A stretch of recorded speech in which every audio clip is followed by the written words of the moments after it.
এতে কথা বললে আমরা তো রাজাকার হয়ে যাবো না, তা আমরা কথা বলবো কি? এর সঠিক কথা কি বলার মতো আছে? এর দেশটার অবস্থা কি? এক পোয়া ঝালের দাম 100 টাকা, বাজার করে খাতে পাচ্ছি না, ছেলে মেয়ে পড়াতে পাচ্ছি না, তারপরে যুদ্ধ চলতেছে, সাধারণ মানুষ করবো কি? ঘরে চাল নেই, ডাল নেই, আমরা কথা বলবো কি করে? খেতে লেজ্জ কথা। হ্যাঁ হ্যাঁ, বেরোইছি আমরা, তা আমরা কার্পোতে করবো, পেট তো শুনতেছে না, আমাদের রোগ ব্যাধি ওষুধ কিনে খাতে পারি না। এর দেশে কি শুরু হয়েছে? দেশে এ নিরীহ লোকজন কেন কেন মারতেছে? ও তো আমারই মা, আমারই ভাই, আমারই বোন। এর দেশে কি উন্নয়ন হয়েছে? দেশের উন্নয়নের কথা বলেন যদি মানুষ না বাঁচে। আমরা কি রাজাকার? আমরা রাজাকার?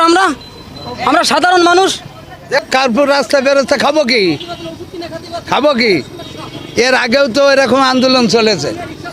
রাস্তাঘাটে আমরা যদি না চালাই, আমরা গরিব মানুষ, আমরা কি করে খাবো?